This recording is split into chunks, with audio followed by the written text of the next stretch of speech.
Well, good morning, everyone. Again, we're glad you're with us, especially as we approach this wonderful, challenging topic. My name is Robert Scott, and I'm the president of Baywork. Also, I oversee the technical training program at Valley Water. We do not take your attendance today lightly because we know you have busy schedules.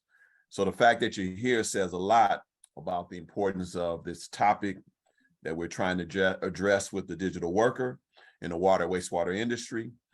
We truly desire your engagement today. We want to hear your thoughts, and we want to get your participation as we look for better ways to support our workforce.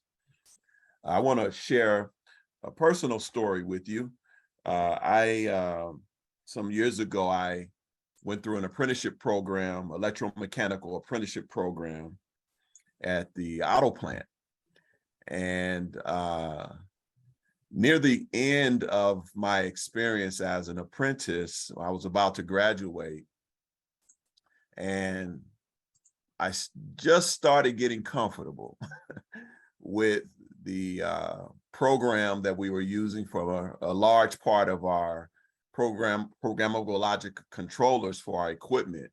I was just starting to get comfortable with it and getting confident as I was about to turn out as a journey person. And right near the end there, as I felt like I was getting useful, productive, understanding, the company that we were using, the organization, the software, which was Allen Bradley at the time, they revamped their whole foundation of their software. And it just changed all the language, the look and feel just changed just when I was getting comfortable. And I can't tell you how difficult that was for me. My confidence took a hit because, okay, I'm just now starting to understand and be able to use this program. And then they revamped it all, revised it, came up with these updates, and I had to relearn almost everything again. And the problem was that I didn't have the construct of the apprenticeship program because I was graduating anymore to kind of buffer me and to ensure that I had the training opportunities I needed and wanted. So I had to depend on the culture of the department that I was going to work in. And unfortunately, because I was a new journey person, I didn't have a whole lot of stock with the culture of the organization. So I wasn't one of the ones that they were quick to try to train up. and it was a difficult time. And that shift in the digital tool that we were using affected my ability to do my job. It affected my confidence. It affected, my progression in learning my trade. And I just want to share that as we begin to dive into our topic on the digital tool usage, on how problematic it can be if an organization doesn't strategically implement new digital tools. And I know firsthand how difficult it can be. So I'm going to turn it over now to Catherine, and she'll talk to us a little bit more about what we're going to be doing today. Catherine? Thank you, Robert. I'm going to share my screen. And as I do that, if we could have participants add their name and their organization to the chat, we can have a sense of who's here. As we go through this today, Robert will monitor the chat and collect all the questions, and we'll tackle that at the end. So I'm going to share my screen. Can everybody see the screen? Hello? Yes. Can everybody see the screen? Yes. Okay, this is our webinar 2 in a series of 3 webinars. This webinar topic is digital competency, how to create the candidates you need and train your current staff. So here's our agenda for today. Robert did the welcome. I'm introducing. We're going to have Cheryl, Jimmy, Jordan, and Monte speak to us about different training programs and competencies. And then we're going to go into an exercise which I'll give you instructions on later. Robert will talk a little bit about the evaluation, and he'll close us out with final thoughts. So for those of you who may not know what BayWork is, we're a consortium of water, wastewater agencies and stakeholders like educational partners and community-based organizations with a shared commitment to workforce reliability in utilities. And there's our website if you want more information. From the very beginning of our work back in 2009, we developed a roadmap, which has been our roadmap throughout everything we do. And the 4 goals are listed here for you. We really focus on qualified candidate development, training for staff, provide staff with the information they need, optimizing our staff and resources available, and of course, collaboration. These are the mission critical job categories that we identified as mission critical back in 2008 when we did a survey, and then we added engineer later, a couple of years later, but it's mostly trades. So the BayWork Digital Worker Initiative, why did we do this? We want to help water and wastewater utilities everywhere make more effective use of their digital tools and understand what options they have. So a little background in what we've done for this initiative. In 2019, we started with a survey from our member organizations on their use of digital tools. We went to a workforce convening about the implications of digital tools. And then in 2020, we did a deeper dive on the survey with a large, medium, and small utility to get the stories behind the numbers, right? So we went to East Bay Mud, San Jose Water, and Ross Valley Sanitation District. We gathered more information. And then we also held a full day conference workshop at the Utility Management Conference in February 2020 on the digital worker. We had about 70 people in that room, and we got a lot of information about what people needed to know in this arena in order for them to deliver water effectively. So that was really, really great. And then the next week, everything was shut down. So we were planning to give a workshop, but that got put on hold. So instead, we launched the white paper initiative, and we had advisory committee for that all over the States and in Canada. We published the digital worker paper in 2021. We did a workshop on that event, and then we presented other, we did a webinar on that event, and then we did other webinars with the World Bank and the, I can't see my slide, and the training buffet and the swim conference. And then, okay, move down the slide, come on. It won't move on.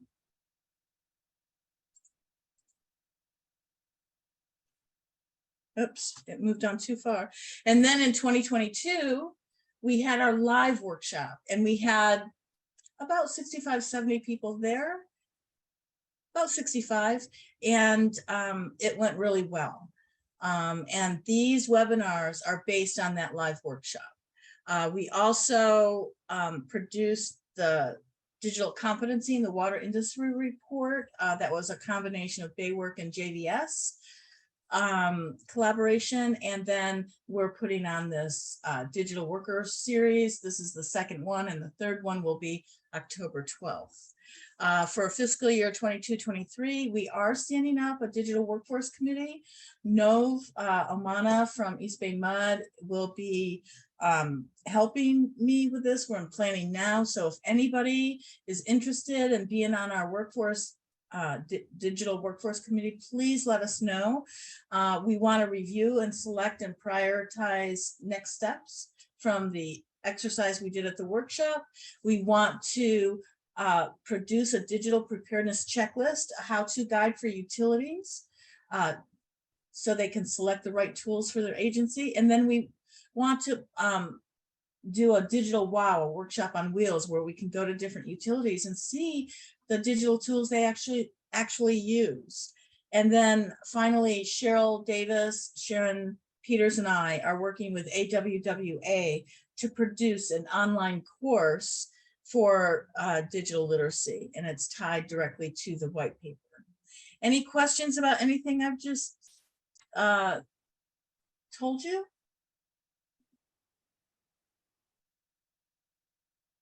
Okay, hearing nothing, I would like to introduce our first video, Cheryl Davis. Cheryl has her own consulting company, and she was the first chair of Baywork up and through 2015, and she's been consulting with us ever since. So I'm gonna stop sharing my screen.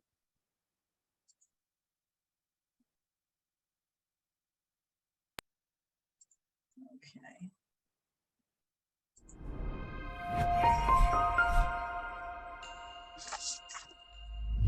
So one of the things that was mentioned earlier is that we had a white paper that we all worked out on together, and I hope you were able to have a chance to look at that. And my perspective on this particular topic, although I was involved with workforce planning, a lot of it really comes from where I spent the majority of my career. So I worked for the San Francisco Public Utilities Commission for over 30 years. And the job that I had the longest was that I was the manager of the Water Supply and Treatment Division. So I was managing water treatment and water storage and water transmission. And so I was supervising people like water treatment operators and electricians and EMTs and other skilled trades workers. So this was the system that we were trying to maintain. So how that translates digitally is we were using, or at least trying to use, asset management systems. We were using SCADA. The water quality people were using LIMS. And it was something we worked with and lived with, and to be honest, struggled with during the entire time. So we did some stuff well, some not so well, and some systems, we had them for decades, and after decades, we still weren't using that system real well, to be honest. So much to my surprise, I also have stayed very involved with volunteer activities. And specifically, I'm very involved with the International Water Association, which I would recommend to anybody. I found that very valuable. But in 2018, I went to the IWA World Water Congress in Tokyo, and much to my surprise and kind of chagrin, there was all this stuff about the rise of digital water. And it kind of had a magical feel because the people talking were vendors, right? And I thought, yeah, that wasn't what I was experiencing when I was managing operations. It didn't feel that way. So it felt like, and there are all these different brands of magic, and it was also kind of weird, like somehow maybe just last year this stuff had been invented, and I'm thinking, isn't this the same stuff I've struggled with for decades? And the answer is no, not altogether, right? A lot of the tools are new, but frankly, a lot of the challenges are the same. And it's on us as utilities to identify those challenges and struggle with the challenges, because that's not the role the vendor's going to play for you. So we went forward, and I've had the opportunity to work with Baywork in this area, and we had the, as Catherine has mentioned, our book, it wasn't a book, we had a report on digital water. And at the end of it, there were a number of recommendations. Basically what happened, we had the scope of work was just to write about the problems and challenges, but I just couldn't resist. We had such brilliant people working with us on the advisory committee that I wanted to get their ideas on things maybe we should pursue in the future. So we'll be doing an exercise later that relates to that. But one of the ideas that came out of it was we were using this kind of vague term about digital literacy, and it's not that it's a wrong or a bad term, but it's sure not a specific term. And it sure doesn't get to the reality that for different job categories, once you get past that general concept, you need to get into what does a specific job category, what are the digital skills they specifically need. And so since Baywork and JVS, which is our partner, wanted to get into that more, we turned to doing research specifically on that because it's one of the Baywork basics is to have research-based action. So since Baywork has, as you may be aware, we have identified mission-critical job categories. The scope of our work wasn't sufficient for us to address it for all of the mission-critical job categories, but we did address it for 3. So water treatment operators, wastewater treatment operators, which it turns out really in terms of digital tools, there's not complete overlap, but there's quite a bit of overlap. And then a third category, which is instrumentation and control staff. Now there's a lot of variety in how those tasks are really done. They might be called instrument techs, they might be called EMTs, and sometimes the work in that instrumentation and control category might actually be done by an electrician.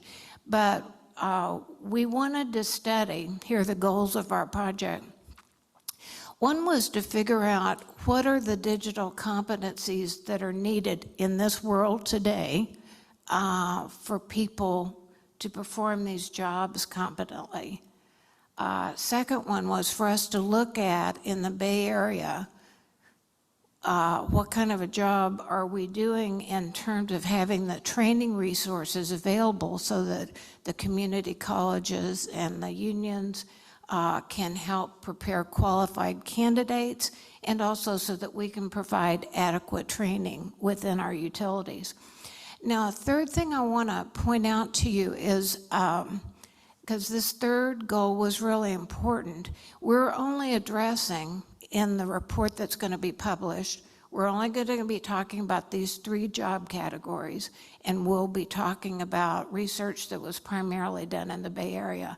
But attached to the report will be the data gathering templates, and I really want to stress this because I'm not aware of any other mechanism that's available for doing this kind of digital assessment. And so this could be used in South Carolina for electricians, it could be used for accountants, or really you could modify it. But I think this concept is important and that it was valuable to do this research, including developing the data collection templates. And another recommendation, another goal was to make some recommendations based on the findings. One thing was when I initially went into it, I just thought in terms of the basic operational tools that different skilled trades workers need to use. But we found that they needed to also address business tools and also have operational tools that they used indirectly. I&C staff we found were often underappreciated in their necessity for maintaining all the analog and digital equipment required for digital systems. East Bay Med was an exception to that. They take that training seriously. The digital training provided by utilities is normally both limited and informal, and we need more precise definition of the core skills that are necessary for people to acquire the specific skills that we need them to have. Few community college programs provide the level of hands-on access needed for people to get the understanding they need of digital tools. And finally, there's no magic. So digital tools only work in the hands of people who understand them and know how to use them. Students and staff need help in order to learn how to use these tools, and utilities need to make that investment in training and in assisting with the training of the future generations. And we need collaboration between community colleges, unions, utilities, as is required for on-site learning, and for us to provide adequate training to our staff. So internships, pre-apprenticeships, and all that level of support. Buying the tool is the easy part. Making the investment so that you can use the tool, that's the investment you need to focus on.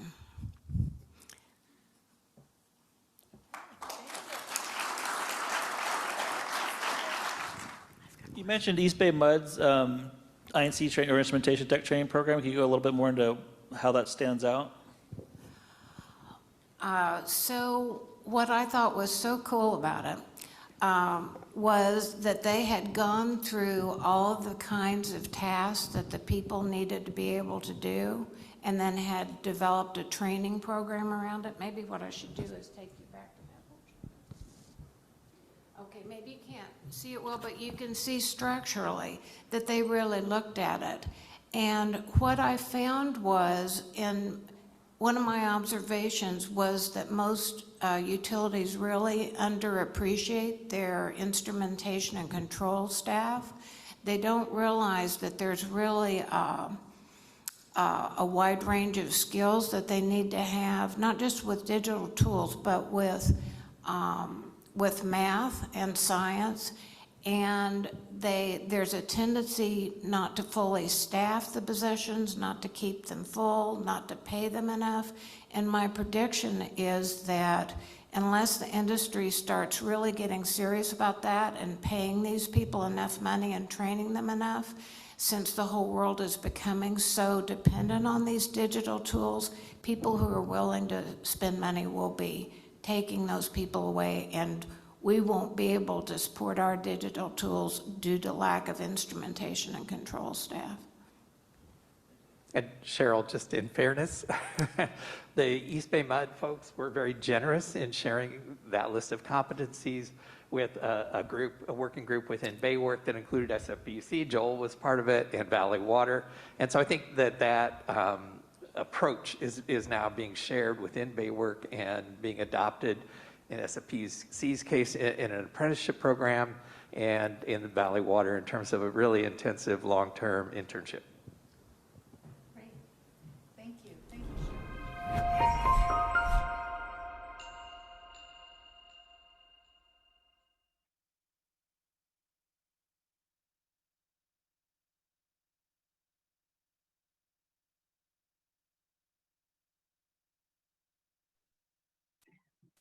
Hi, everybody. Sorry, it took me a minute to get back. I just want to remind people that if you have questions, please do put them in the chat. Robert will be checking that, and we'll get to that at the end. Next, we're going to hear from Jimmy Dang, who is the district engineer at Ora Loma Sanitary District. Thank you.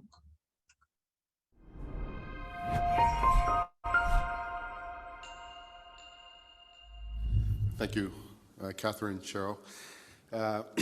My name is Jimmy Dang. I'm with the Ora Loma Sanitary District. I serve as their district engineer.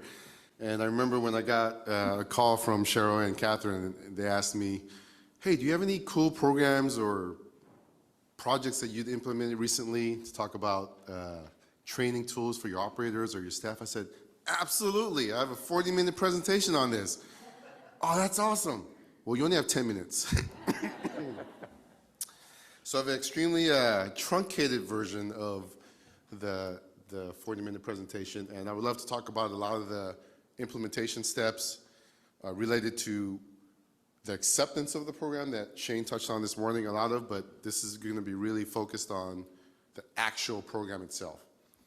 So a little bit of background, the Oro Loma Sanitary District is located 5 miles down the road from here, along the bay, and if you've ever been along the Bay Trail before, just south of the San Leandro Marina, we have this big building that has a bunch of whales, a big whale mural painted on it. So that's where we're located. This is a shot of our plant. And then we also collect the sewage from Castro Valley Sanitary District. They're our sister agency. We have a 12 MGD average dry weather flow plant, 273 miles of collection sewer, 12 lift stations, 13 square mile service area, and more recently, in the last 2 years, we've upgraded our treatment plant from an activated sludge process to now removing nutrients. So along with that, we had to provide additional training to our newest operators and even existing staff. And lastly, kind of the touching point here is we've had, actually the number now is 40% turnover in the last 5 years. So with that said, what goes out the door when a senior operator walks out the door as well? Exactly, their knowledge goes out the door as well. So we established, with the board and our management staff, established some strategic goals. It was to develop written training modules in the competency-based program that are, and this is really just focused on the wastewater operators, for them to learn off of, access, develop, train new and existing operators. And we were trying to complete this goal by the end of 2022, and we did complete that goal. And we organized the plant into 25 different modules, different areas, and that's how we were able to work on breaking up such a large, monumental task into individual bite-sized pieces that we could tackle. So the question you have to ask yourself is, when you train, what does that mean to you? Is that what training means? No, you don't want that. And then the next question you have to ask yourself is, does it matter how you get to the end result? Or is this more, does it matter? So you answer that question based on this photo. So it does matter, and so which leads me to the next step is SOPs are not optional, right? If you want consistent results, you want consistent training, the right way to do things, you need to write an SOP. Statistically, SOPs are, in the statement at the very bottom here, what your agency has determined to be the most safe, efficient, and effective way to do that operation. And SOPs help predictable, help have predictable end results, something that can be repeated again and again. Who has SOPs? All these agencies have SOPs, right? Everyone's raising their hands. So they are a very vital element to your agency. If something's important enough to be a job competency, it's important enough to have a standard of performance, and that's what the SOP is here to help you do. Now, typically an SOP is how to perform a certain task, right? Turn this valve, open this valve, drain this, do this to get this end result. So we've taken those SOPs, put them into a computer-based program, and we actually taught the process as well. Why are you doing this? What part of the process does this involve? When you turn this valve, what happens to the process? And so it's more holistic, and it helps develop your operators more than just, hey, follow these instructions, just turn the valve, I don't know what to do, just do this, do this, do this, and you're done. So we developed these SOPs. This one in particular is on our hypochlorite dosing system. And we turned it into this, an online computer-based training program where an operator can go to it, we can track their progress, learn what the process is, how to perform each task, understand why they're performing each task, how that affects the process, And ultimately, we'll have training, on-hands training from more of a senior operator to a newer operator, and then have a gap analysis performed even after that fact. The one thing we stress to our staff is, hey, we're going to test you, but if you don't understand the material at the end of the day, it's not your fault. It's our issue, and we have to develop a way to help you train and to help you pass and understand the concepts that we're trying to relay to you. It kind of takes the pressure and the edge off of the operator, off of the staff, and we really want to just promote. We just want you to learn the material. We want you to be an efficient operator and be successful. So some of the challenges, this is a little bit outdated, I apologize for that, but we did not have any formal documented training program. Now we do. We relied on SOPs that were developed over many years, and so some were outdated, so this gave us the opportunity to try to take everything that we've had in the past and update, document, and now we have a set standard. And then, of course, this bullet, rely on training and knowledge from different operators, which leads to inconsistent knowledge transfer. So typically, you have a new operator, a new employee come in. How do you train them? Hey, I'll hook you up, link you up to our most senior operator. Show them the ropes. Show them the plant. Great. Hey, I learned how to do this process today. Next shift shows up. Hey, I want you to learn from this operator. Well, this is how you do this. That's not what the other guy told me. So the nice thing about developing this program is we actually got buy-in from the staff. We grabbed all the operators, sat them down, and said, look, you guys want any training? Here's training. You guys helped develop this training. That's how we got the buy-in. You guys now, sure, there's different ways of performing certain processes, certain tasks in the treatment plant, but let's all get together and agree on what the right way of doing a particular task is. In some cases, there is only one right way. In some cases, there's a range of knobs that you can turn to operate that process, and that's great. Let's identify that range and document it. Now you have a set standard in which that you can teach from. Again, just transferring the knowledge from seasoned employees to new employees, and then standardizing the training efforts. We started off in phases. We had 4 phases that we used to develop this program. The first phase involved these 3 modules: disinfection, wet switchgear, and the influent pump station. Now we have over 25 modules, over 4 phases, and we have about $400,000 invested in this program so far. This is a little bit of what I touched on before. You have online training. The operator, or even new or old, jumps on the computer, goes through the content. Then we have the in-person training. After they learn the content, hooks up with a senior operator, shows them how to perform the actual task. Then we test them through the training gap analysis. And the end result is real nice. It's just-in-time reference. We have tablets and our phones that have this app on it, and you can literally just go tap on whatever process you want and look at video and the SOP and say, okay, that's how I'm supposed to do this. How many times have you guys gone to YouTube and said, oh, let me try to fix this dishwasher on my own, right? And okay, that's how you do it. That's not a problem. So that's essentially what this is. It's fantastic. And this is just a screenshot, actual video of how you can log into Target Solutions. I believe every agency here has access to Target Solutions, which is now Vector Solutions. Houses a lot of the training in there. We develop our personal training in there. It's loaded up onto that program. So again, just a quick video of what the operator can access and train from. We talked about the job competency training checklist. I won't go through those. And then, of course, I touched on the just-in-time training, gap analysis. Anyway, so why do we develop this training system? I already touched on that. We wanted to capture all the legacy knowledge that was walking out the door, and then also standardize on a specific training, a specific knowledge on how to operate certain areas of the plant.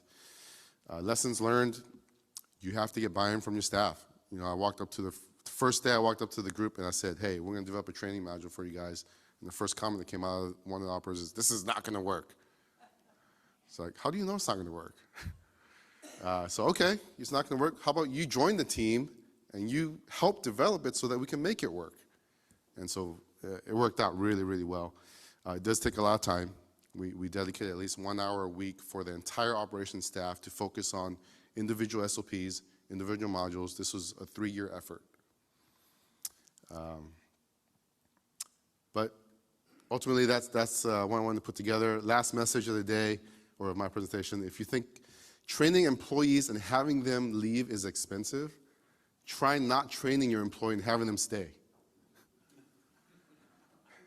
And lastly, a nice quote from Andy Morrison: enlist your current employees to help build the training system they wish they had when they first started at the job.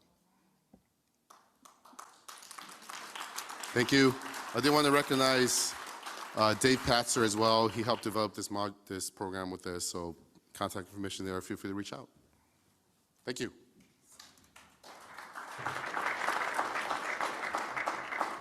We have three minutes for questions for Jimmy. Great presentation. Thank you very much. Curious about your perspective now that you have this in place. How are you keeping continuous improvement going on the process? Yeah, there's links. There's a link that we can go to, and we literally just say, here's the SOP. We mark it up via PDF or comments on each page, and it gets updated by DKF. We have ongoing services contract with them to perform those updates. Sorry to ask a two-parter then. That's okay. So with that in place, if you look at what we traditionally have done, which was, like you say, tribal knowledge, you know, operator says, come on, here's how I do it, and then somebody else comes along and says, here's how I do it. So literally, that ability to include a more humanized perspective, I kind of tweak this, do this, blah, blah, is that part of your mechanism? Because I think that's the problem, is that we kind of put things to bed, so to speak, and we have an ability to make a change, but we're not putting that human element back in, that innovation that has come from practice and using and so on.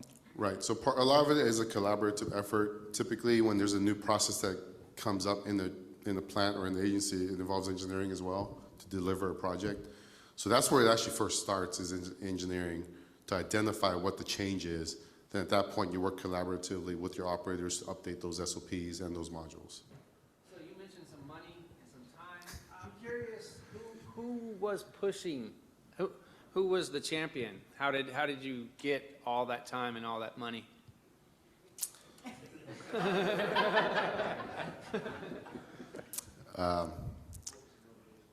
We identified a need. We saw a bunch of people walking out the door, right? We had a 40-year guy that left that knew things that probably we didn't even want to know ourselves. But anyway, so at that point, we're also upgrading our plant. When you develop a new process, a new project, you typically pay a consultant to develop an operations manual, right? No one walk over there. So you have this 80-page, 150-page document that you give to your operations manager, and they're supposed to disseminate that information to their staff. Well, how many people actually read the 150-page document? So what we did was we literally took that same document, especially with the process that I just spoke about that we upgraded 2 years ago. We took that document, which we still paid for because we needed that information, and we transformed that into individual modules. We transformed that into 10 individual modules within just nutrient removal alone. Can I answer your question? Yeah, sort of. I was looking more for like which department was it? Engineering? It was a combination of engineering and operations. So we found a need, went to the GM and the board and asked for the money. They gave it to us, and we implemented the system. I think you mentioned Travel Solutions. Is that the software? Target Solutions. Target Solutions, and I'm not familiar with that. And I was curious also about what software you were using to do your assessments. So everything is housed inside Target Solutions. I think sort of more of background, back-end type of programming you're probably referring to. I don't really have a great understanding on that side. But a lot of the assessments are just PDF forms, And as far as the interface and the programming is concerned, that's all DKF and how they were able to put all that together on the programming side. Target Solutions is free. It's available through CSRMA, which I think most of the sanitary agencies have access to. Do your risks? Yes. So that is free. There's a lot of other useful tools in there, a lot of training programs, OSHA related, safety related programs. You know, lots of video on there on training on OSHA compliance or fire safety, or I mean, you name it, it's all in there. But you should have access to it through CSRMA, or you call Dave Patzer, he'll get you access to it. All right. We have a poll question for everyone. We'd like to hear your thoughts. Let me launch the poll.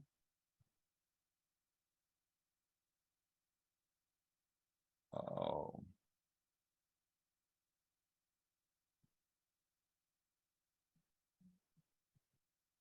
Elizabeth, for some reason, it's not letting me launch. See if you can.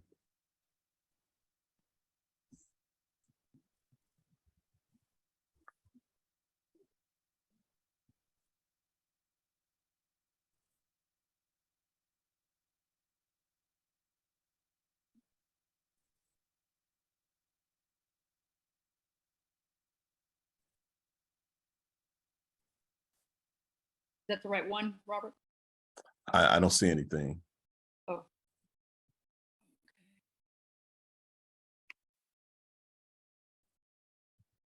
Huh.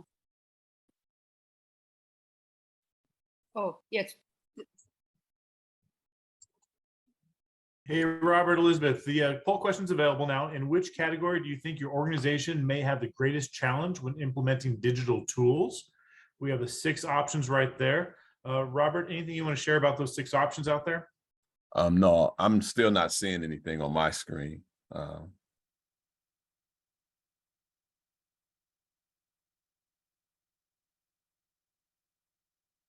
Okay, well, our audience is chiming in with their answers right now. So it looks like the audience is able to see it. Robert, for some reason you're not, but that's okay, because we got everything coming in over here. So Elizabeth, you can see it. So maybe once answers slow down, you can end the poll and kind of give us some results right there.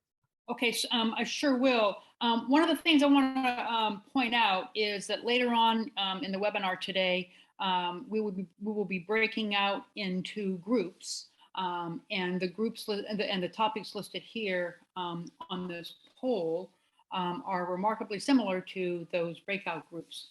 So just be thinking about which of these topics might be of the most interest to you. So far, we have about 15 people who have responded, and that's about half of the group.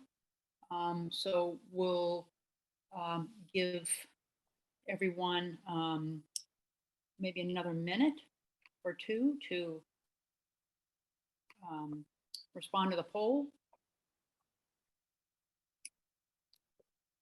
So the topics again, or the options again, are selection of digital tools, organizational culture, human resources support, IT support, staff training, and development of candidates.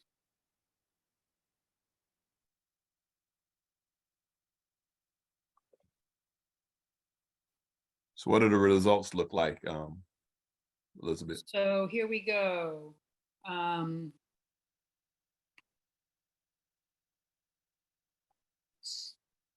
Okay, I'm gonna in the poll in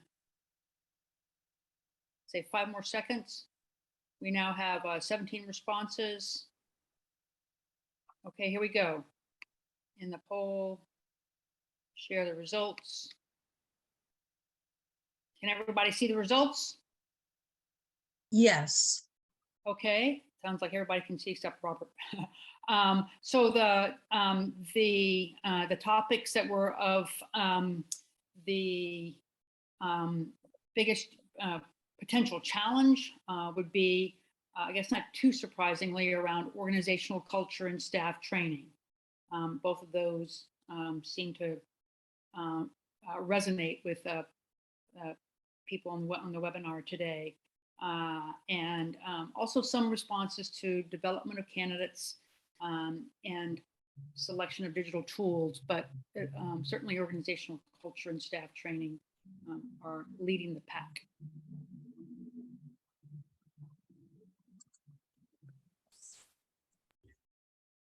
Feel free to share any other comments you have about the poll in the chat.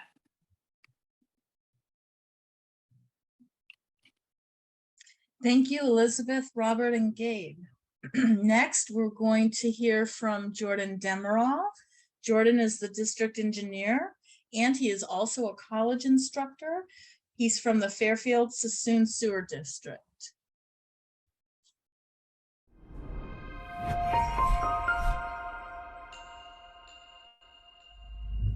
Good morning, everybody.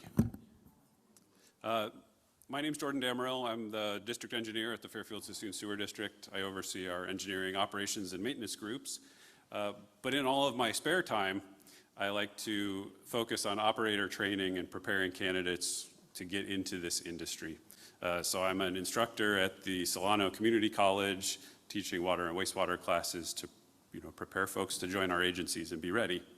So today I want to talk a little bit about how we connect the dots between the community college program and actual real paying jobs at all of our industries. So real quick, show of hands, who here has openings right now in your operations and maintenance department?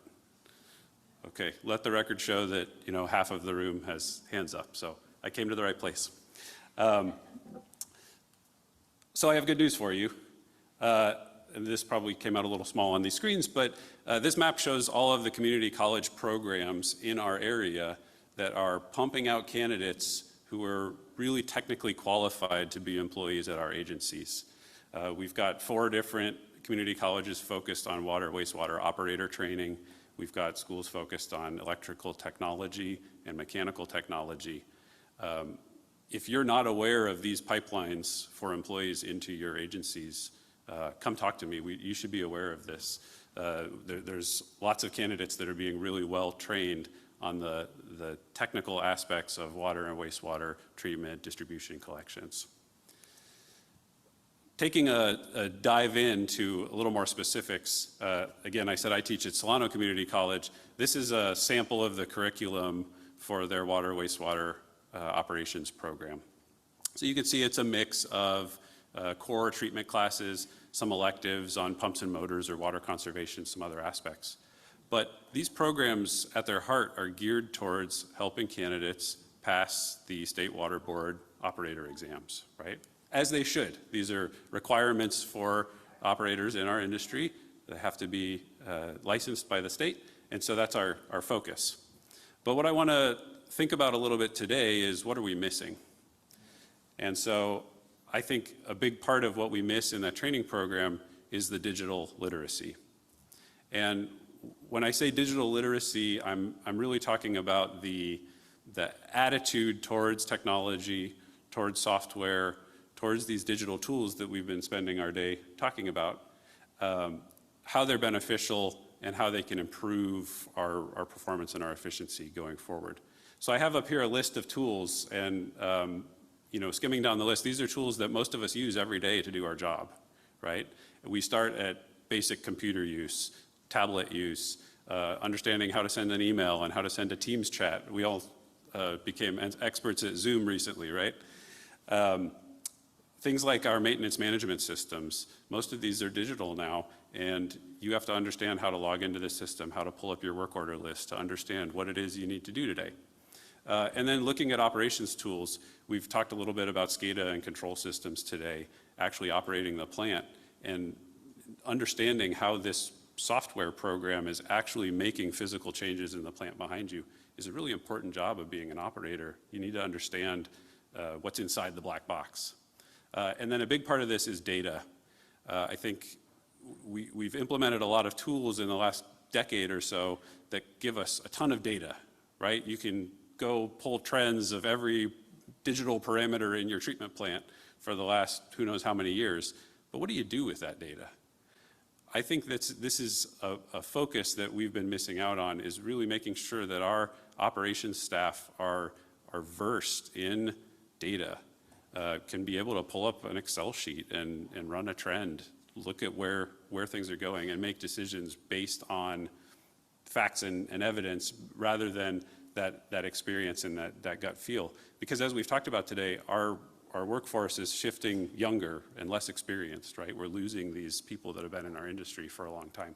So that the gut feel is maybe reduced, or let me say the quality of the gut feel is reduced from where it was 5 years ago because we don't have that breadth of experience. So I don't think anyone in this room is saying that, but you might be asking yourself, so what? This problem is going to solve itself, right? We train on the job. We just heard from Jimmy, and great training program to really prepare people for how to operate the facility. But we'll teach them when they get here. And furthermore, it's 2022. Everyone's got a computer and everyone's got a cell phone in their pocket. We all know how the internet works. And as we shift younger and hire more people from the Gen Z generation, I mean, these Gen Zers, they don't even know what life was like before the internet and computers, right? So of course, they're going to be able to adapt to our changing work requirements and move to the digital future. And then we can always just hire more E&I staff or IT staff to actually take care of these digital tools. It's not really an operations issue, right? Well, I don't think that's true.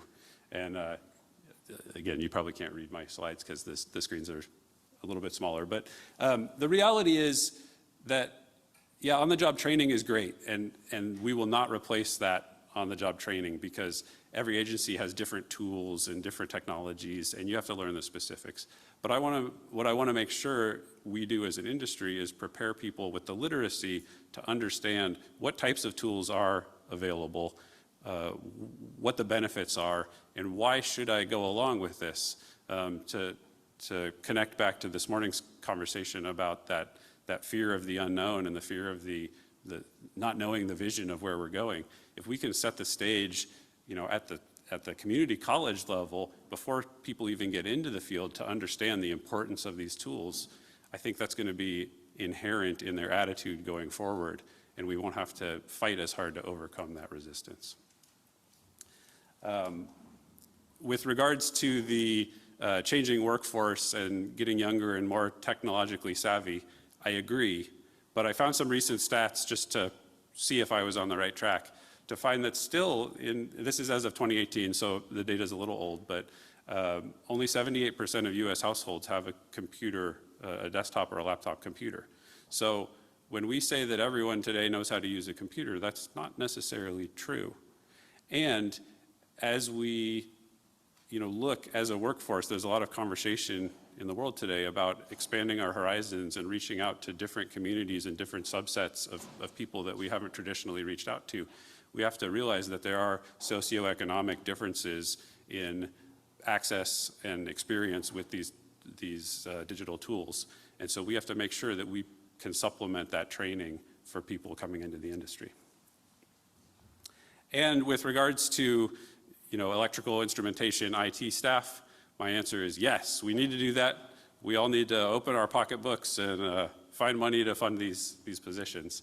But I would argue that that's not going to entirely solve the problem. We need those people to support the software, support the technology, so that we can make best use of it going forward. But our frontline operations staff are the folks that are using these tools, operating the equipment, and have to understand how it all works together.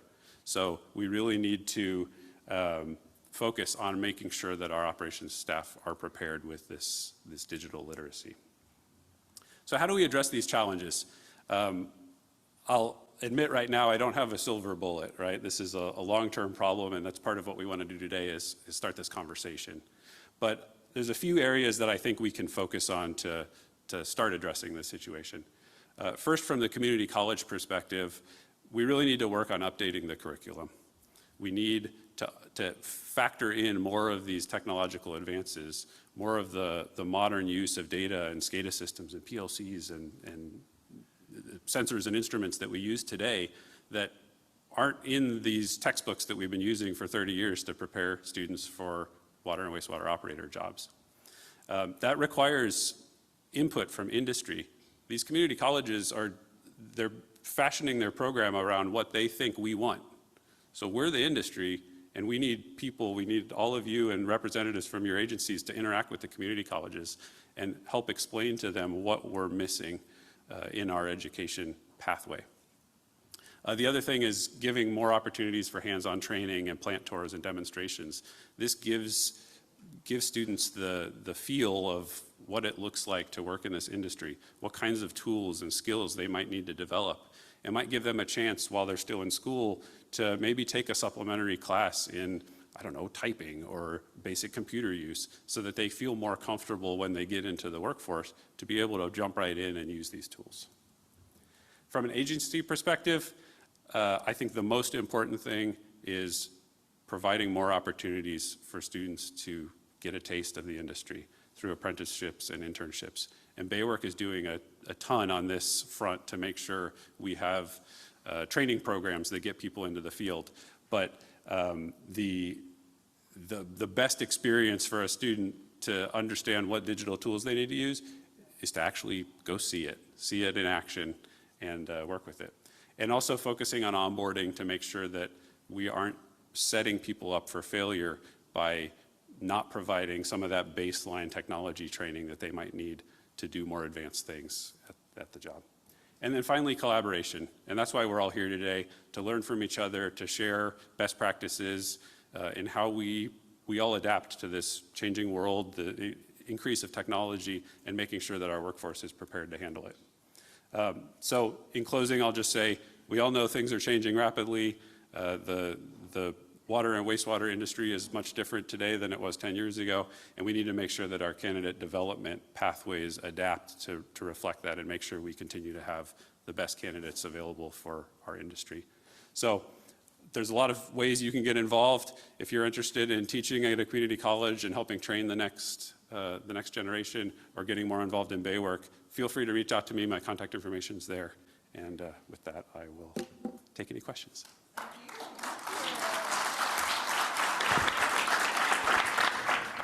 Jordan, again, thank you very much for a great presentation. I was very pleased to see that HR software and timesheets, everybody touches that software. And coming from the world of HR, I'm very, very pleased to see that. I'm curious about your perspective, though, as you talked about the digital literacy perspective. We're teaching them how to use the digital tools, but we're gaining new digital information. What is your thoughts about the world of data scientists and analytics, and how does that play in there? Because I don't see that on that list. Absolutely. So you probably saw my little SCADA trend at the bottom, right? So we've all been collecting data in a SCADA system for years, right? It goes into a database. You can look at a trend. Most of our operators are looking at the last 24 hours or the last 4 hours to say, okay, this process has been operating like this, and now it's like this. I need to make an adjustment. That's great, but we're missing out on the bigger picture. We have this data, speaking for my plant, Fairfield Sassoon, we keep all of our data minute by minute for 5 years. We've got a ton of data to go back and make really smart, informed decisions about when's the best time to turn this pump on to save power, when's the best time to do our backwash process to miss our diurnal peaks so that we keep our energy use low and don't set a new demand rate for the month. I think the data analysis piece is a huge part of this, and I'm not aware of any agencies that are really knocking it out of the park on this front. I think it's a growing area of interest, and it's going to be a combination of our engineering teams, our IT teams, and our operations teams to help work together and understand what is the right path to better utilize that data. I don't think we need all of our operators to go get a supplementary associate's degree in data science management, but I think, again, building in some of that literacy of some basic data analysis. How do you take an average of this data? How do you create a trend line to see if the process is drifting up or down?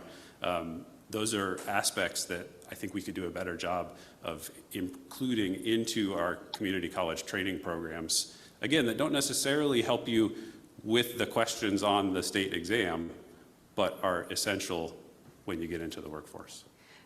When you're going through the workbook that you're trying to get them to pass the testing for the State Water Board, do you find like throughout your class you have the time to work through these other technology pieces, or like is your entire class filled up with just trying to get them to that space where like does it need to be an additional class, or are you saying like you have the time and energy that we could implement a new program and include that in what you're already doing? Yeah, great question. The program is pretty chock full already, right? We're teaching the whole wastewater treatment class in 13 weeks, or the whole wastewater treatment process in gory detail. So it is a challenge, and I think this is a potential conflict between what we as industry want and what the community colleges want. For those of you that aren't aware with the details of the community college system, they generally get paid by issuing certificates and degrees. And so we've seen a push from some of the local community colleges to start creating smaller certificate programs that have fewer classes. So, you get a certificate of achievement now after 12 units, which is, it hooks you in, you say, I made some progress, I've achieved something, but it's even fewer hours now that we have to teach the relevant things. So I think it's a combination of just working in that information into your basic lecture on the activated sludge process, talk about some of the newer technologies that are being used. And it's probably not in the book, but most of our instructors work in the field. We have that experience. And so I think, again, just increasing the vocabulary by making students aware that this exists in a lot of cases is going to be enough to, they'll have something in their memory bank that they'll be able to access later when they see it. Some of the things like data science, I think that's going to be difficult to just weave into a regular curriculum. So these are the hard conversations we're going to have with our educational partners to make sure that the candidates have the skills they need.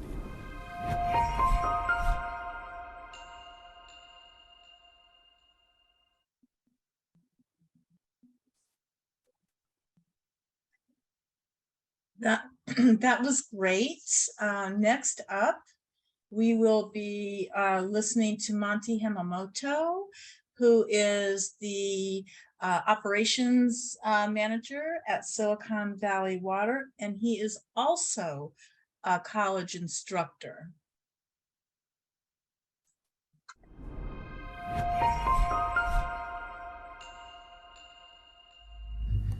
Hello, everyone, and kind of honored to be part of this movement, which is really key to our industry. I'm going to talk more about how we're strategically investing in trying to develop these people that we're all desperately looking for. I know there was a show of hands of how many have openings, but how many in particular have openings in the instrumentation and controls department? Yeah, quite a few hands out there. We've had an advertisement up on our website for almost 2 years now, and they're tough to find. So how do we get them? What can we do to improve the industry and create and foster and develop these people? So what's driving this whole thing? What's happening? When I started out 35 years ago, I can remember the senior operator that took me around, as Jimmy was saying, yeah, you just pair them up with the senior and they take you around and they kind of train you. Well, that's how it used to be done in the old days. And this particular operator had been an operator. He was grandfathered into the certification program, just to give you an idea of how long he's been in the industry. And we walked through the activated sludge process, and I go, okay, and I'm looking at meters and other things that we had there, and he reaches down and he scoops up some with his hand and he rubs it around in his fingers and he takes a little sniff and he goes, yeah, I think we're right on target. And today, looking at how we train our operators and what we look at and how the digital world has changed operations for the better, I look back and reflect on that, and it's like, wow, he knew just by smell and feel and touch that he was right on target, and believe it or not, he was. But I wasn't going to develop that skill. I had no interest in developing that skill. So I went ahead and went the other way and started to learn more about process control and what the data meant and what we can do with that. So what's changing in the industry is automation. It creates reliability. Also, there's this thing where in management, it's like, oh, we're going to automate everything and we're going to reduce operating shifts now because we don't have to man the plant 24/7. we'll let the computers run everything. Well, what's happened is it doesn't reduce your workforce. That's what we've found. What it does is it shifts it. We may not need as many operators. Now we need more instrumentation people. We need more controls technicians. We need more electricians. So it's the same amount of headcount. It's just shifted. Also, we've talked about all the other programs and even HR programs. We just rolled out, went to ADP on our payroll, and yeah, that every time you roll out a new software program, it's always just goes as smooth as silk, right? Yeah, I hear everybody laughing.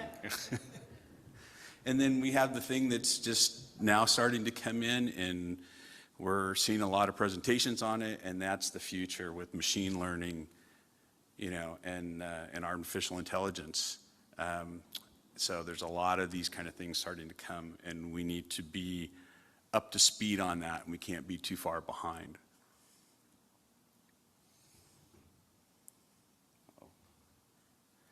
So there's this drive for technology advancements, and one of the things I noticed is the industry really hasn't defined what these positions are. I looked on CWA website, and there's actually, I think, 14 advertisements out there, and they're all looking for someone in the instrumentation and controls field. But they're instrumentation and controls technicians. Some people call them controls technicians. Some people call them SCADA engineers. That every job title is different, but they're all kind of looking for the same thing. So I think as an industry, that's something that we should talk about too, is trying to standardize a little more.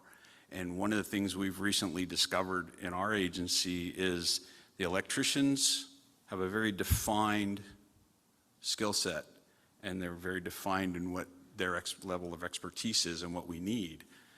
Instrumentation and controls has been lumped together for many years, but now the controls folks, because of automation, they've drifted away from just being able to calibrate a flow meter or clean and calibrate a turbidity meter or a chlorine analyzer. That's a specific skill set that the other guys really don't need, maybe don't need that. So we've split it up, and we actually have 3 positions. We have electricians, we have instrumentation technicians, and we have controls technicians. And we're able to compensate the pay with the different skill sets and the different needs too. So that's been very helpful. And also, we're expecting the people that have been in the industry for a long time, there's a whole new thing they have to learn. There's a whole new language out there. I mean, how many of us talk ladder logic or structured text or functional block diagrams? I mean, all of these are new languages in that automation world. And I mean, we all have our acronym dictionary right in our back pockets to try to figure out what when you talk to an instrumentation technician or a controls technician, they all speak in acronyms. So it's a whole new language. And then there's the protocols that they all have to kind of follow. And so we're looking for that expertise, which is totally different from an operator or a mechanic. So how do we find these super technicians? I mean, there's a lot of competition. It really is the 2 pictures I chose was a needle in a haystack trying to find these people with those expertise. And, we kind of refer to our guys as unicorns. They're really hard to find. And some of them even think they're little mythical creatures. Just ask them. But, there's a lot of competition. There's the water and wastewater industries that's getting fully automated. You got the manufacturing industries, and one of our biggest competitors is refineries around the Bay Area. Same skill set, but, we're all competing for the same people. And then, how do you get one? Well, there's luck, which we did get lucky recently, and we found one. Actually applied, and we hired him within 3 days. The other thing, we try to do is we invest in training our current employees. We do have some cross-training that we're currently working on. And then, as Jordan alluded to, which he's been heavily involved with Solano College, and I'm involved with Gavilan College on the same level. I teach water and wastewater classes down there. And very good programs, and that's kind of a recruitment tool for me I'm sure Jordan looks at the same thing. We get to be with these students for 16 weeks. We get to see who they are, how dedicated they are, how smart they are. It's changed a little bit with the online learning. We don't get that in-class interaction, which to me, it's been a big recruitment tool. We've actually hired 6 people out of the programs. So it's a really great recruitment tool. If you ever get involved in being able to become an instructor for one of the local colleges, you'll find out it's a great way to meet people, learn different skill sets, and also there's a lot of people in the industry that are trying to get their continuing education units, and unfortunately none of us are above poaching from other agencies. So one of the things that we're doing and starting to get more involved in is investing in training in our current employees. We have on-the-job training where we'll pair them up with cross-training. We encourage certification programs, and there's a lot of different ones out there. CWA has their instrumentation controls technicians. There's ISA, the International Society of Automation, which has a full certification and training program, which we partake in. And then we have Wonderware as our software, and they have certification programs that we send our techs to. So that just bolsters their resumes, but it also helps the agency tremendously by getting this outside training, and they can bring it in and share it with the other employees. And then we're working with local organizations like Baywork and the colleges to develop internship programs. And we would really like to get some apprenticeship programs going, but we run into that block with unions. If they have an apprenticeship program, they're not going to allow you to have an apprenticeship program unless it's through them. So that's a challenge. It's something we're trying to work through. And if I would encourage you also, we have one of our controls technicians now that's interested, and he's now working to become an instructor at Gavilan College. So that's a one way for them to try to cultivate, and they can size up those candidates that are out there. And big thing is retention. How do you retain them? You know, we try for our agency, we work at becoming an attractive place to work. We work hard to have competitive salaries and benefits. We really focus on our work environment, and we have a really, I believe, a good reputation in the industry. And then we do invest in our employees in training, certification, and networking opportunities. We do send a fair amount of people to conferences, and they do partake in CWA events, and we sponsor all of that. So it's all very important. So, questions? This is a question probably for Jordan and Monty. You guys are very much involved in the education pool system to get people who want to come into the industry. What do you say to people who want to come into the industry, our youth or young people in particular? Before you answer, think about the folks that may be from those underserved communities, people that struggle with school itself. They have the aptitude, but they have this inability to go to school, to enter into that pooling program. What can you recommend for those kind of individuals so that they can have an opportunity to get the skills that they need or get a program where they can become employable or through an employment program? There's a couple of things. I mean, Jordan can, speak on his behalf, but a couple things that Jordan and I are also involved in a group. It's been around for quite some time. It's called the Bay Area Consortium for Water Wastewater Education, BACWE. And right now it's actually administered through BACWA, which is the Bay Area Clean Water Association. And BACWE used to basically sponsor the education. If you were in the BACWE program, basically the education at the colleges was free. Kind of drifted away from that. It was called contract education. And now what we do is a scholarship program. So all of my students, right at the very beginning of the semester, even beforehand, BACWE has a program where you fill out a one-page form, turn it in. There's a group within the BACWE executive committee. We review those scholarship applications. The students pay up front, so they have a little skin in the game for their books and tuition. They pass the class with a C or better, then they get fully reimbursed for all of their expenses. So that's one thing. And we also have other ways to help those that maybe don't have the funding to get into it. The other thing that I offer my students is I say, hey, we want you in the industry. Send me your resumes. I look at resumes. I look at usually 10 to 12 resumes every semester. I go through them and I look at them. I go, send them to me. I'm going to look at them because I'm on hiring committees.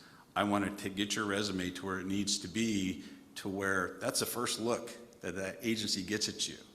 And you want to make it to that next step for an interview. But if your resume doesn't impress them, it's going to go in this pile and you're not even going to make it to the next step.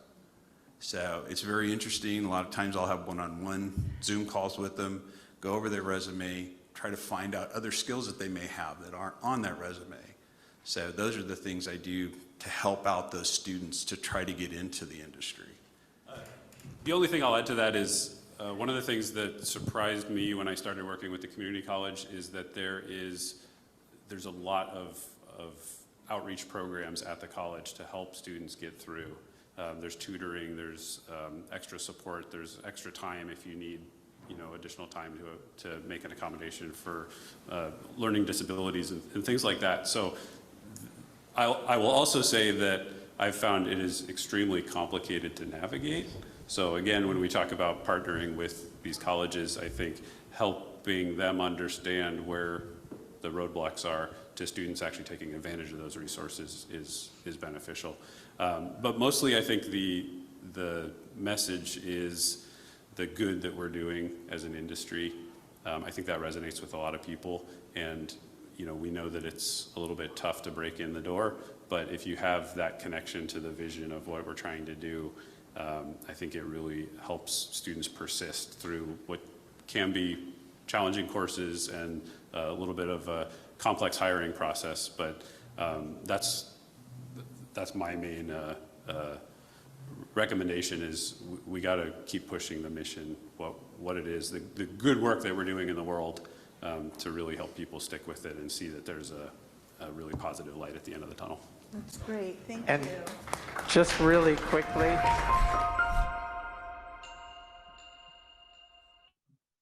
Great.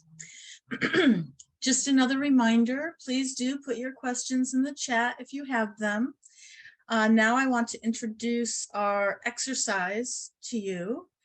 One of Bayworks' research findings is that when utilities begin digital projects, they often examine the attributes of the specific digital tools more closely than they examine their own strengths and weaknesses. As a result, they sometimes begin digital projects without awareness of their own level of functioning in areas that will affect their ability to use digital tools effectively. Important aspects of digital preparedness include organizational capabilities in the following areas. 1, ability to select digital tools that are appropriate for the organization. The facilitator for this discussion group will be Elizabeth Toops, and Cheryl will be in the room as well. 2, organizational culture. The facilitator for this group will be Shane Zonder. 3, human resource support. The facilitator for this group will be Cindy Goodburn, and I will be in the room. The IT facilitator, this will be Zorawar Bindra. And number 5, staff training.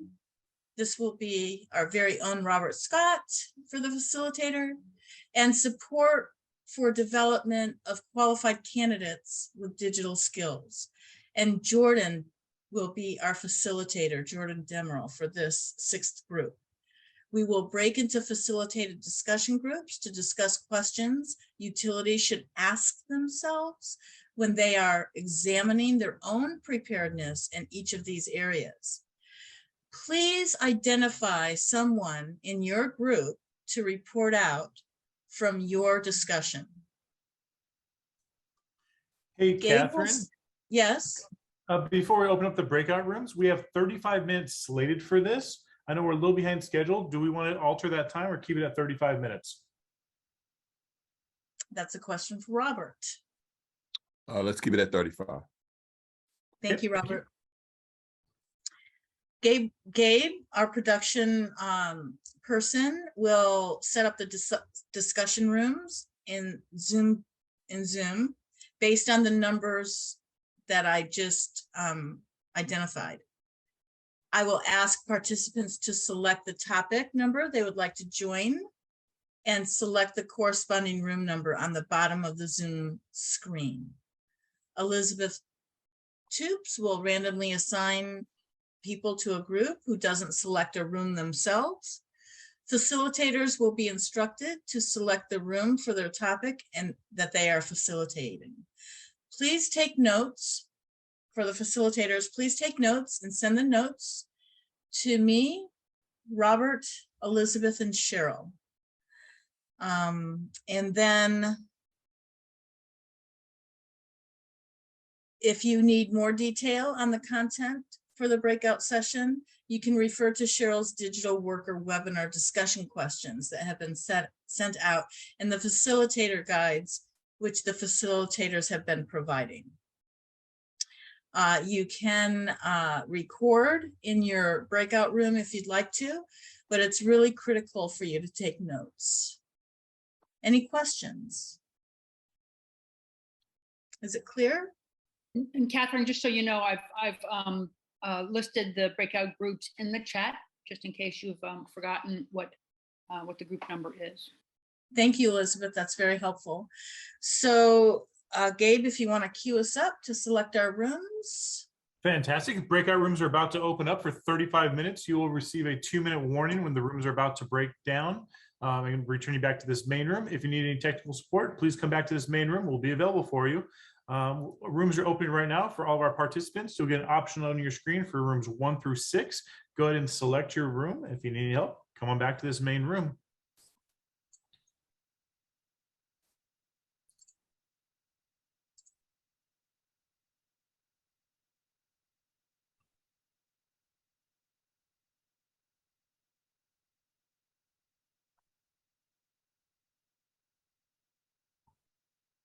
Gabe, I think you're going to have to put me in my room. Gotcha. Sounds good. Let me see. Cindy, your room number 3, correct? Yes. Uh-huh. There you go. Thank you. Uh-huh. You're welcome.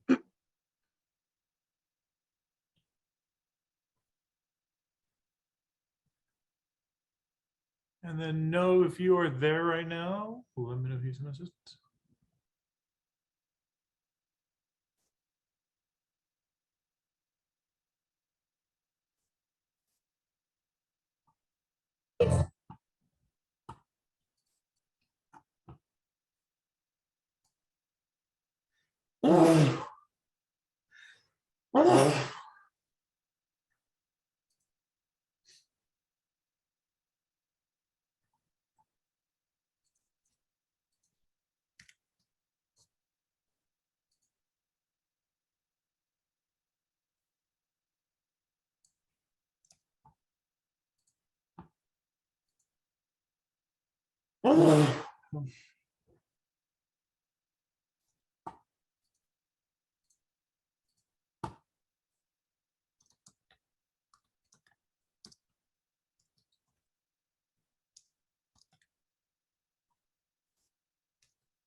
Is Aurora.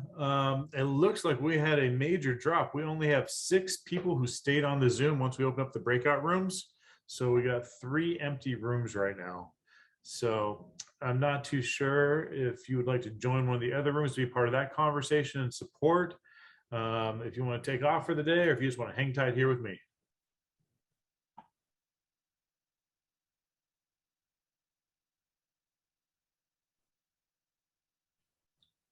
Sorry. I'll hang tight, and for the sake of just providing feedback, I'll probably go through the list and provide some of my own input.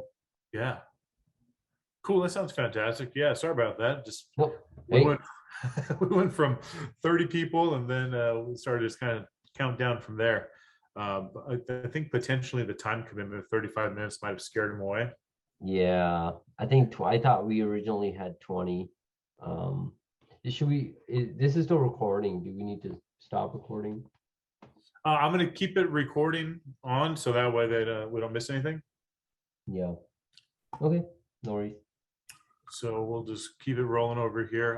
But if you do want to join any other rooms, rooms 2, 5, and 6 have other participants in it. So that's an option.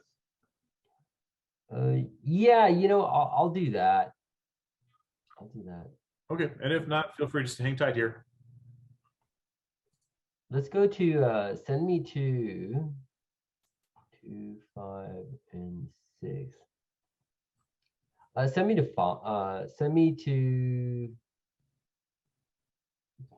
just send me to 5. Sounds good. I'm moving over there right now. We'll get one more person in there, and I'll take off my facilitator role. All right. Sounds good. Okay, cool. You should have the prompt there. If not, if you click breakout rooms at the bottom.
Cheryl, Elizabeth, welcome back.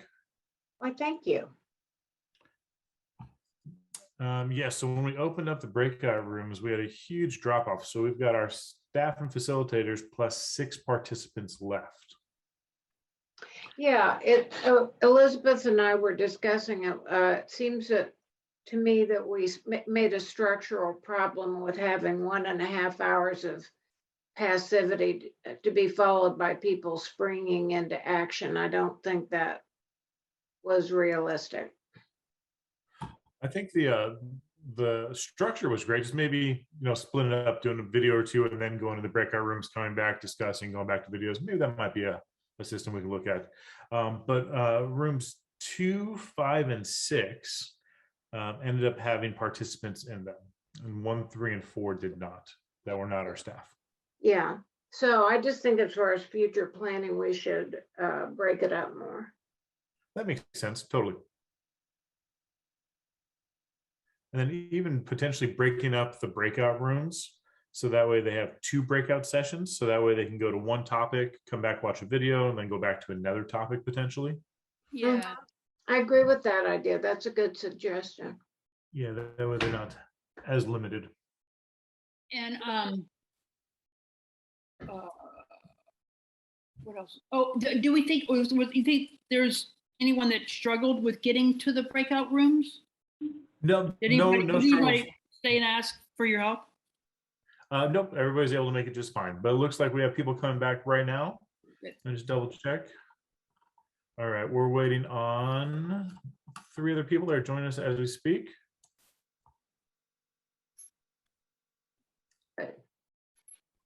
All right, we got everyone back.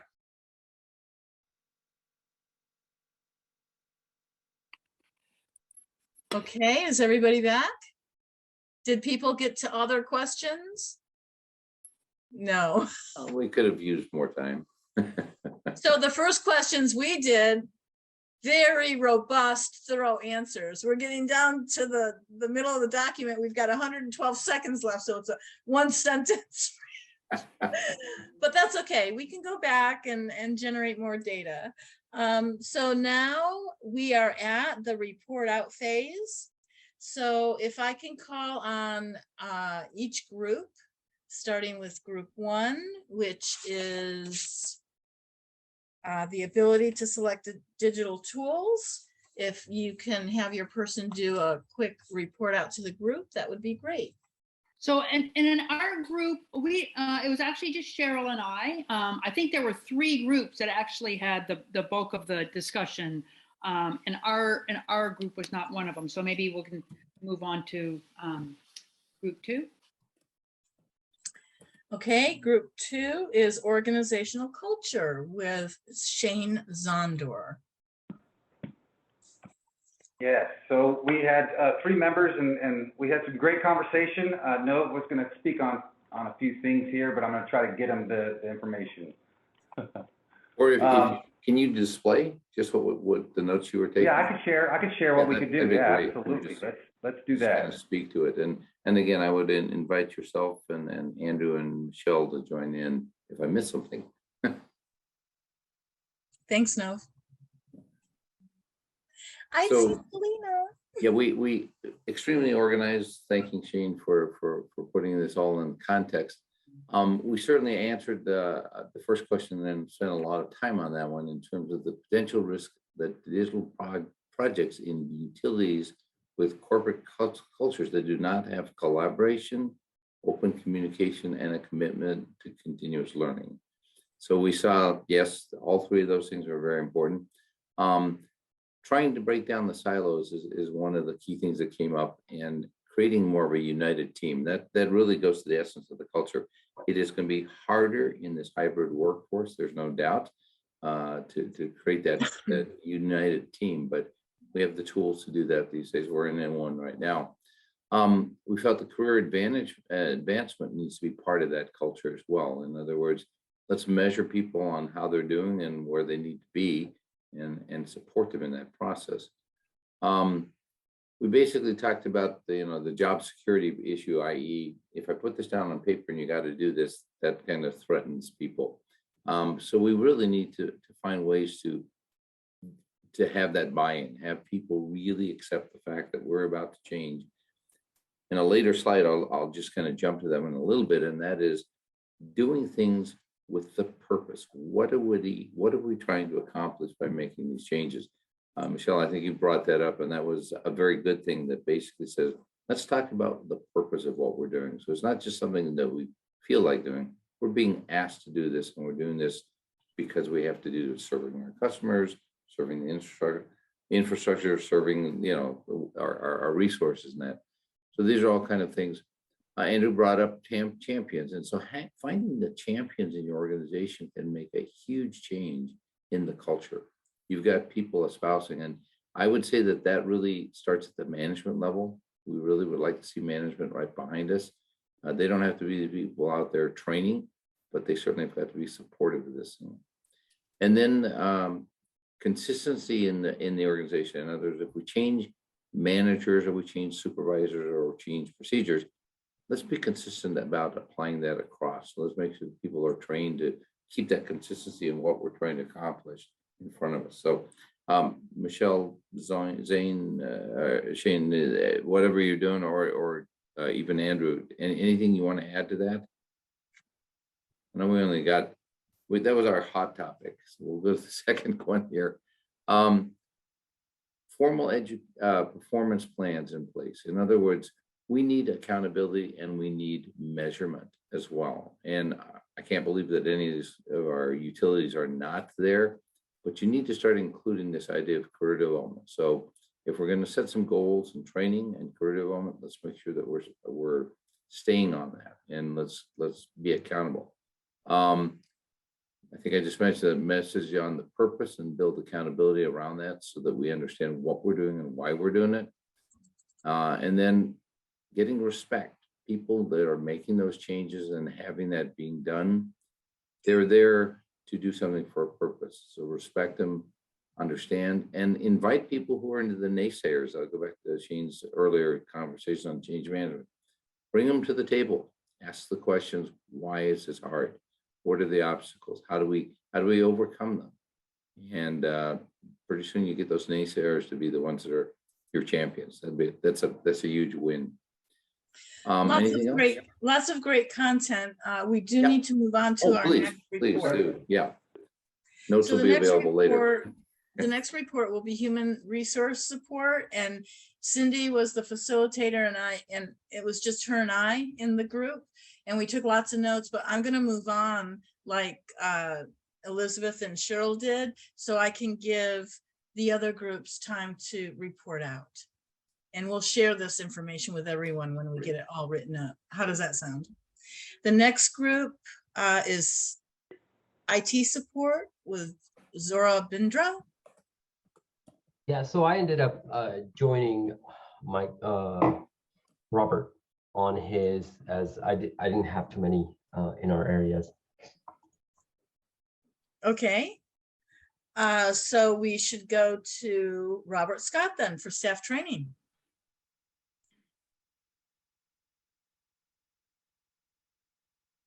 All right, I'll just share, and Zora and James are more than welcome to chime in. And we didn't get through all the questions.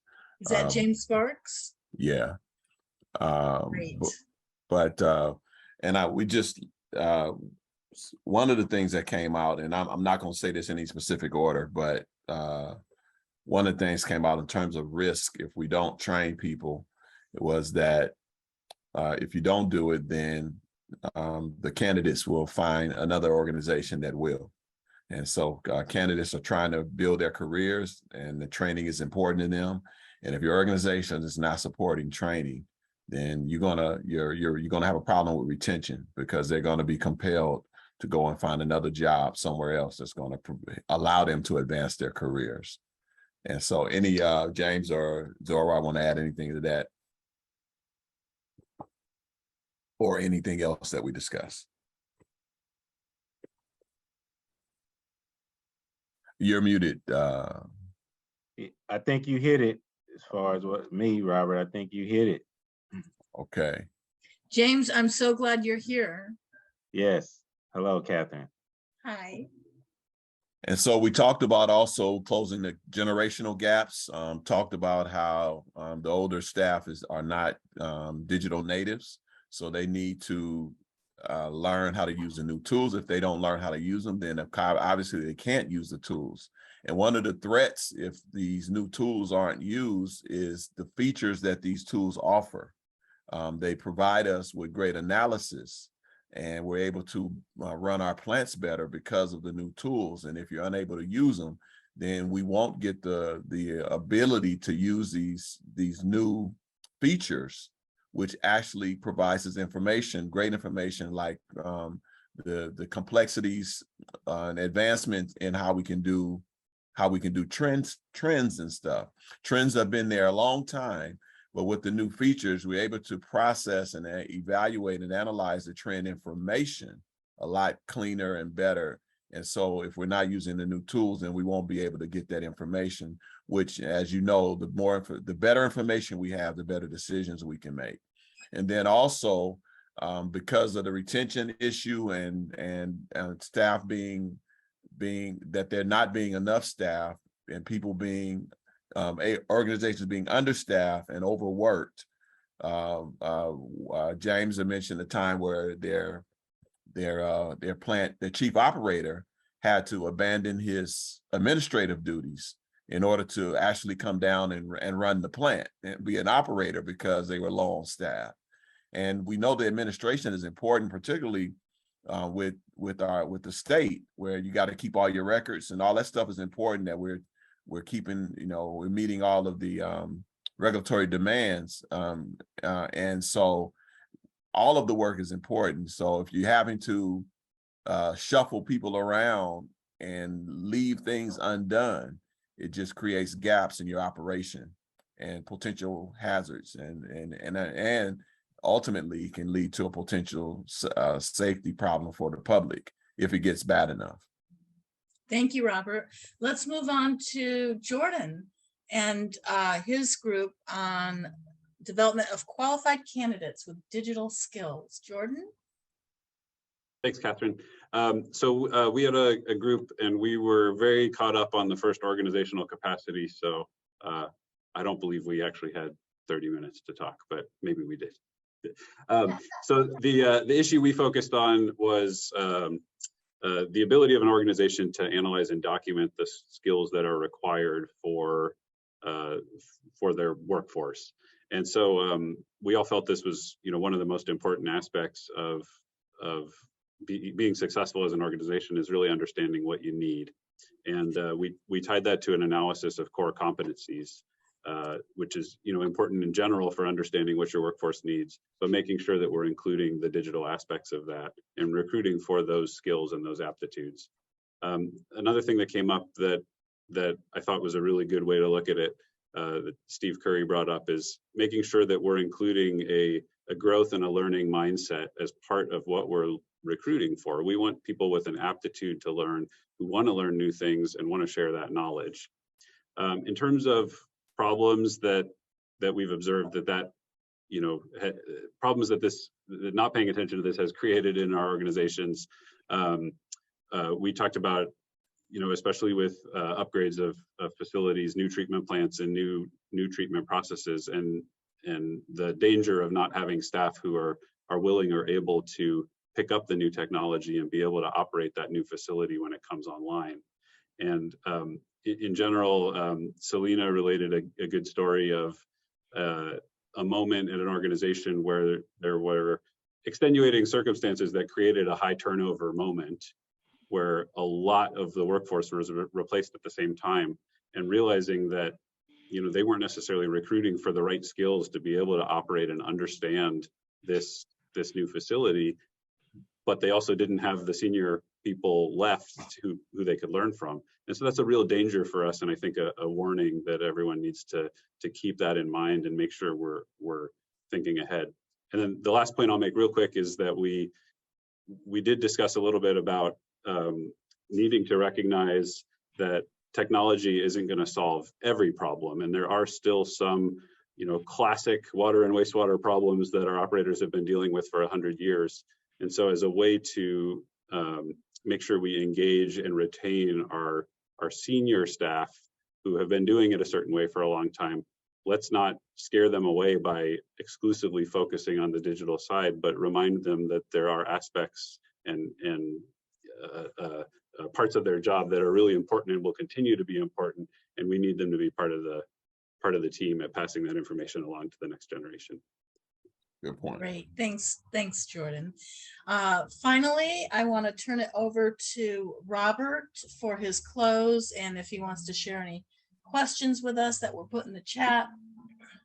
Thank you, Robert. All right. Well, first of all, we are at 12. I know we're past the time that we said we'd be here.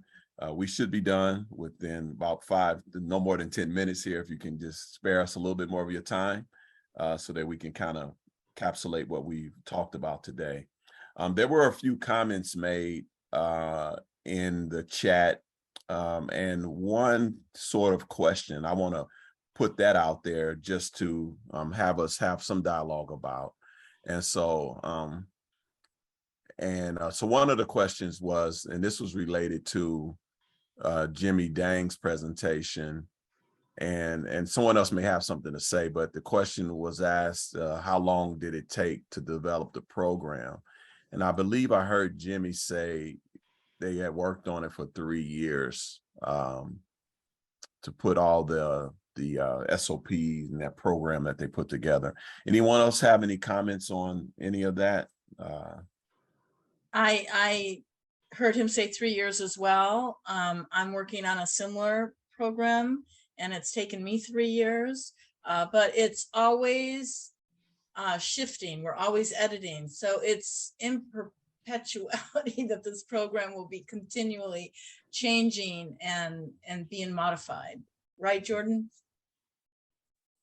Yes, agree. And I'll say I know just from talking to Jimmy offline that they had some major capital improvements that helped spark some of the modules they developed and sort of bring that funding and focus on it because it was a new process. So that always helps kickstart it.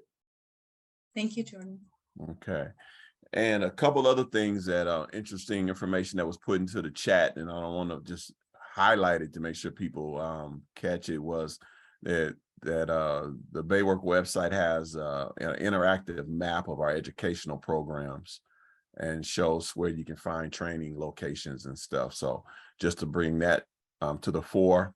And then also there's a Baywork JBS report from 2017 that deals with the Bay Area colleges and the specific trainings that are offered. And that link was also put in the chat, link to the JBS Baywork report. And someone stated analytics is imperative. I think this was Zorar. Analytics is imperative for gaining operational efficiencies. A key element is collaboration among departments and groups. And then another statement, and I'll see if anybody want to comment or add anything to this, was that organizational culture is a critical issue to the establishment of barriers. So I want to give anyone a chance to ask a question to anyone, or just raise a question or comment on something as it pertains to what we were able to listen to today, and perhaps share something that stood out to you regarding what was presented. So anyone, just go ahead and speak out. But make sure you're not on mute first.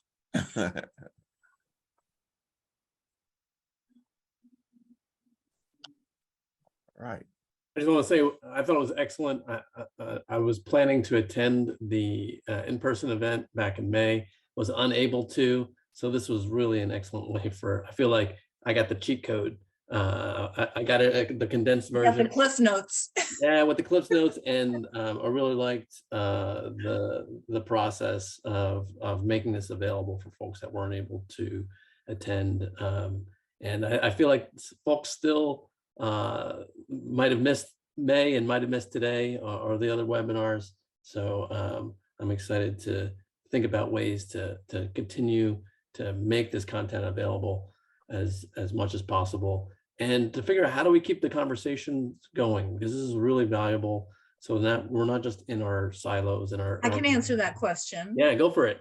Join our digital workforce committee, because we're going to have multiple conversations going about building, tools for a selection of tools, about a workshop on wheels to look at digital systems, about an awareness campaign, even that digital tools are necessary, and hop on the train because this is the future. So if you want to impact this directly, send me an email. Let me know you want to join our group, our committee, and the committee is going to carry on from here. So how many want to join? Steve, okay, good. Okay, Shane, you're in. Yeah. Call to action. How about you, James? I guess I can join. I mean, I'll take Well, on that. if you have a stronger interest in candidate development or training staff, we have committees for that too. So Okay, think all about right. it and I'll reach Yeah, out yeah, to yeah. you. Okay, definitely do Okay. that, Catherine. Thank you, Robert. All right. I want to give James a little shout out because he contributed to the JVS Baywork report on competencies. So in the videos you saw today, I was talking about the research that I did with water and wastewater treatment operators and instrumentation and control staff. But James and his colleagues at Water Supply and Treatment Division are some of the people who gave me some of the most detailed information. So I really appreciate that. And I Thank just want to you. do a shout Thank out for you. James because he went through my apprenticeship program. And now, are you a senior, James? I'm a permanent senior acting chief. Acting chief, look Right. at that. Yay. Yep. Thank So you. proud Thank of you. Thank you. Thank you. Those programs are important, aren't they, James? Definitely, definitely. It was a gateway for me to get into water treatment, wastewater. Initially, where I started with you was wastewater treatment, and then eventually moving on to water treatment. So definitely, I'm a proud candidate or successful candidate of these programs. And I'm always looking to enlighten individuals about them, because that's one of the problems, is that the outreach, we don't have enough, the world is not presenting enough information about these jobs, the careers. I really don't even like calling them jobs. I call them careers, because they are careers. And, we need to get more outreach about it, enlighten everyone. So. Thanks. Okay, people are needing to leave, so I'll let Robert wrap it up. Well, I want to say something to everybody here as we close out, and we're gonna have our next session on October 12th. But this whole digital tool challenge is not going anywhere. We're going to be right here in the throes of it, and so it's going to require us to be champions. And that's something that came out in our group too, is that we need champions. We need champions to champion this whole effort in the digital area. And because if we don't drive it, it's going to drive us. And if we let external things drive us, then the driver is going to be money or some other thing that doesn't really meet our needs. And so Baywork and other organizations like ours who are focused on the worker, it's going to be critical that we be a voice for that and we drive it, because the new technology is not going anywhere. And if we don't, as I said, it will drive us, and it's going to have other missions and other ideas and other goals in mind that's not going to necessarily benefit our workers. So be encouraged, stay encouraged, and let's continue to move and face these challenges and be innovative in how we do it, and try to come up with solutions that everybody can live with. And I just want to keep you guys encouraged. So with that, Cheryl, it looks like you want to say something. Oh, I just want to say thank you. Okay. And All please right. fill out the evaluation form that Elizabeth just sent out. And we'll be sending out the in an email to all of the attendees too. But you can fill it out there as well. Thanks, everybody. We appreciate your time today, and be safe and be well.